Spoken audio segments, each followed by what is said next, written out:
प्रिजर प्रसमान धन्यवाद हो प्रच केत अनुग्रह कले आज आपण निकट में आ गए शिक्षा नहीं आसवा सुजोग देते से धन्यवाद देवा सहित मु समस्त मोर प्रिजर जड़े प्रिजर आज यही जो व्यक्ति को मु आपण निकट में देखाऊँगी ये व्यक्ति को किए अधिकार देला जे बाइबल प्रचार करने से निजे कहते कौन मु यही बाइबल तो मु प्रचार कर ठीक अच्छे तुम तो से बाइबल प्रचार कर किंतु अधिकार किए देला आम शुणीदेवा तापर आम शिखा जे ए होउची पवित्र बाइबल एई पवित्र बाइबल रे जहा लेखा हे अछि ताहा ही मु आपण मान को कहि अछि देखंतु रास्ता घाट रे जो ख्रिस्टियन लोक माने रैली करू अछ निजे ताड़ना सही न पारि कि सेही विषय रे बाइबल रे कोन लेखा हे अछि कि जे जतेबेले तुमको ताड़ना हेबो सेतेबेले को तमे राजो रास्ता रे जाई कि तमे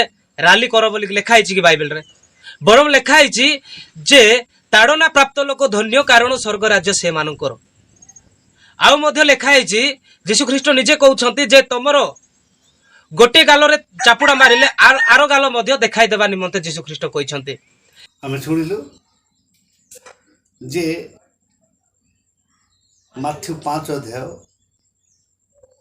39 पदटी कहले जे कहीं तुमर डाहाण गाल रे चापुड़ा मारे ताकू अन्य गाल मध्य देखाई दियो तेबे मु ए व्यक्ति पचारे जे किए अधिकार देला प्रचार करने पे किए अधिकार देला वाक्य प्रचार करने तार नियम अच्छी जे जड़े बाइबल ट्रेनिंग करिवो बाइबल ट्रेनिंग कला परे से जायकी सुसमाचार प्रचार करिवो वाक्य प्रचार करिवो हेले एही व्यक्ति को किए अधिकार देला प्रचार करने पर रोमियो 10 अध्याय 15 पद लिखा जाए प्रेरित न हेले किपरि प्रचार करिवे जेपर लेखा होई अछि जो माने शुभ विषय सुसमाचार आणती से मान पाद किपरि शोभा युक्त तेरे प्रेरित न हेले कि प्रकार प्रचार करे जदि ता प्रेरणा करा जाय नै से प्रचार करियो केमती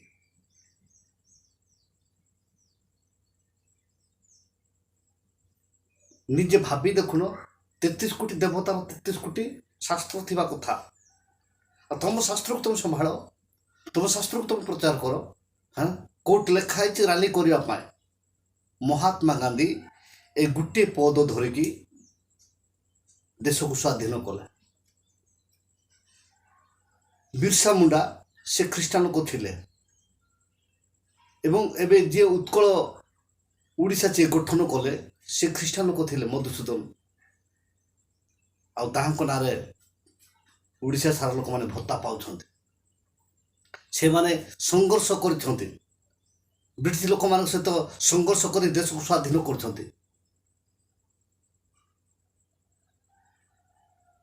किंतु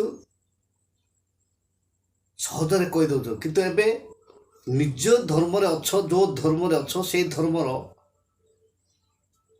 शिक्षा दौथिले से मानकू डाकिले सम्मान सहकारे डाकिले उत्तर प्रदेश रे योगी आदित्यनाथ प्रदेश रे तापरे कौन कले स्त्री मूत्र छिंचिले कहीं से माने गीता प्रचार करथिले किंतु ख्रीस्टान लोक मान कौन व्यवस्था नहीं बोलिकी आ कोटी तो जगह मिलला ने जमी रोड रे नेबा जो गाड़ी रास्ता ना पर बाईपास जमी पलैबे सेमती जितकी यूट्यूबर जाक अछ लाज लगुनि जो माने अन्य धर्म लोक माने बाइबल धरिक प्रचार कर तुम महत शर्म कि तुम कौन तुम इज्जत भाया जिस कि ना खाली ख्रीस्टान लोक सहिबा लोक ख्रीस्टान लोक सहिबा लोक तुम सही दिंतु कि तुम पिठी पर चलो ना किंतु आ वाक्य भी लिखाई जे कौन बोले पूरा यूचला कि दिंतु बोल मार्क 4:24 पद से पुणी से कहले कौन शुणुअछ से विषय सावधान जेहु मापरे माप करो से ही मापरे तुम मान को मोपे दिया जीव ଏବଂ ତୁମମାନଙ୍କୁ ଅଧିକ ଦିଆଯିବ। ଯେଉଁ ଏ ଗାଲ ମାରିଲେ ଏ ଗାଲ ଦେଖେଇ ଦିଅ ସେଟା ଜାଣିଛ, କିନ୍ତୁ ଏଇଟା ଯେଉଁ ମାର୍କ 4:24 କ'ଣ କହୁଛି ଯେ ଯେଉଁ ମାପରେ ମାପି ଦେଇଅଛ ସେ ମାପରେ ମପେଇ ଦିଆଯିବ। ମାନେ ତୁମେ ଗୋଟେ ଚାପଡ଼ା ମାରିଛ ମାନେ ତାକୁ ତୁମକୁ ଅଧିକ ଦିଆଯିବ। ମାନେ ତୁମେ ଗୋଟେ ମାରିଛ ତାହେଲେ ତୁମକୁ ଆଉ ଡବଲ ଦିଆହେବ। ଆମର ଯେମିତି ଗାଁ ଗହଳିରେ ଅଛି 6 ସୁକା କଳନ୍ତର, ଯଦି ଟଙ୍କାଟେ ଧାର ଆଣିଥିବ ବୋଲି କହିଲେ ଫେରାଇଲା ବେଳକୁ 6 ସୁକା ଫେରାଇବ। ଯୀଶୁ ସେ କଥା କହିଲେ ଠିକ୍। ମାଥ୍ୟୁ 7:1-2 ଅଛି। ଏବଂ ଏଇ ପାଗଳ ୟୁଟ୍ୟୁବ ରାସ୍ତା ତ କୋଉଠି ପାଇଲା ନାହିଁ, ଏଇଟା ଗୋଟେ ଦିଶିଲା ତ ସେ ରାସ୍ତାରେ ମୁଁ ଚଲେଇଦେବି। ଆଉ ଭଲ ପ୍ରଚାର କରୁଛି, 2 ଡବଲ ପ୍ରଚାର କରୁଛି, କିନ୍ତୁ ନିଜେ ଜାଣିବା ଦରକାର ଯେ ଶାସ୍ତ୍ରକାର ଯୀଶୁ ଯେତେବେଳେ ପୃଥିବୀରେ ଥିଲେ ମନ୍ଦିରକୁ ଗଲେ, ମନ୍ଦିରରେ ପ୍ରତ୍ୟେକ ଦିନ ଯାଉଥିଲେ, ପ୍ରତ୍ୟେକ ଥର ଯାଇଛନ୍ତି। ସେଇଠି ପ୍ରଥମ ସେ କ'ଣ କଲେ, ସୁସମାଚାର ପ୍ରଚାର କଲେ, ସବୁ ଦେଖିଛନ୍ତି।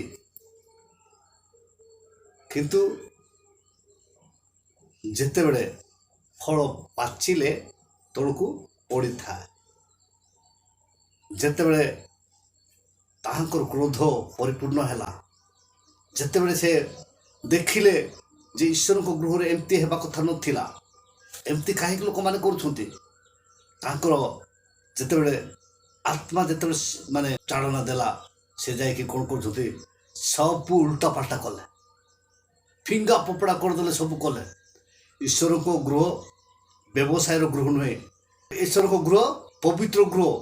ଏଠି କେବଳ ଈଶ୍ୱରଙ୍କୁ ଆରାଧନା କରିବା ପାଇଁ ଲୋକମାନେ ଆସନ୍ତି, ବିଜନେସ୍ କରିବା ପାଇଁ ଆସନ୍ତି ନାହିଁ। ଆଉ ଏଇଠିକୁ ଆସିଲା ପରେ ଏ ବିଜନେସ୍ ଦେଖିକି ଯେଉଁଟାକି ଯେଉଁ ଭକ୍ତ ଜୀବନରୁ ଯେଉଁମାନେ ଆସିଛନ୍ତି, ସେମାନେ ଏଇ କିଣା ବିକା ଏଇଟା ସେଇଟା ଦେଖିକି ସେଇଟା ତାଙ୍କର ମନଟା ଚେଞ୍ଜ ହେଇଯାଉଛି। ସେଥିପାଇଁ ଏଇଟା ପବିତ୍ର ଗୃହ ବୋଲିକି ସେ କ'ଣ କଲେ, ସବୁ ଫିଙ୍ଗା ଫିଙ୍ଗି କଲେ। ଆଉ ସେଇଟା ଦେଖାଯାଉନି।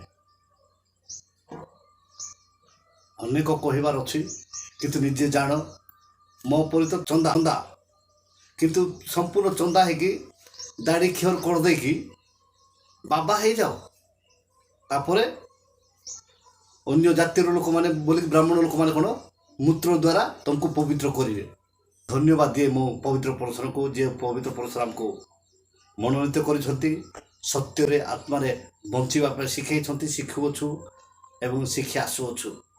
ଏବଂ ଦେଶ ସ୍ୱାଧୀନ ଠାରୁ ଯଦି ଆଜି ପର୍ଯ୍ୟନ୍ତ ଦେଖାଯାଏ, ତାହେଲେ ଈଶ୍ୱରଙ୍କ ଲୋକମାନେ ହିଁ ଏ ଦେଶକୁ ସମ୍ଭାଳିକି ଆସିଛନ୍ତି। ସେଥିପାଇଁ ଈଶ୍ୱରଙ୍କ ଲୋକମାନେ ପୃଥିବୀ ସାରା ବିସ୍ତାରିତ ହେଇକି ଅଛନ୍ତି। ଏବଂ ବର୍ତ୍ତମାନ ମଧ୍ୟ ଖ୍ରୀଷ୍ଟାବ୍ଦ ଚାଲିଅଛି, ଖ୍ରୀଷ୍ଟଙ୍କ ରାଜ୍ୟ ମଧ୍ୟରେ ଆମେ ଅଛୁ। ସେଥିପାଇଁ ଖୋଜୁଛନ୍ତି ଯେ କୋର୍ଟ ଲେଖା ହେଇଛି, କୋର୍ଟରେ ଲେଖା ହେଇଛି, କୋର୍ଟ ଲେଖା ହେଇଛି, କୋର୍ଟ ବି ଲେଖା ନାହିଁ, କିନ୍ତୁ ବାଇବେଲରେ ଲେଖା ହେଇଛି। ଏଷ୍ଟର 1:1 ହିନ୍ଦୁସ୍ଥାନ ମାନେ ଜାଗା, ହିନ୍ଦୁ ଧର୍ମ ନୁହେଁ। ଏବଂ 8:9 ମଧ୍ୟ ଲେଖା ହେଇଛି। ଏଷ୍ଟର 8:9 ସେ ବିଷୟ ଲେଖା ହେଇଛି।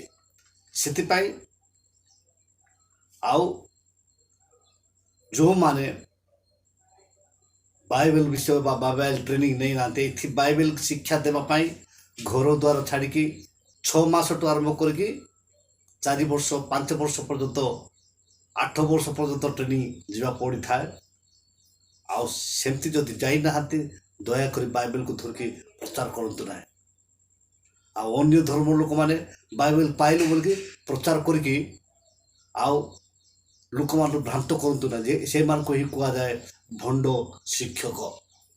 ଆଜିର ଏ ଅଳ୍ପ ଶିକ୍ଷା ଉପରେ ପରସ୍ପର ଆମ ପ୍ରତ୍ୟେକଙ୍କୁ ଆଶୀର୍ବାଦ କରନ୍ତୁ। ରହିଲି, ନମସ୍କାର, ପ୍ରେଜ୍ ଦ ଲର୍ଡ।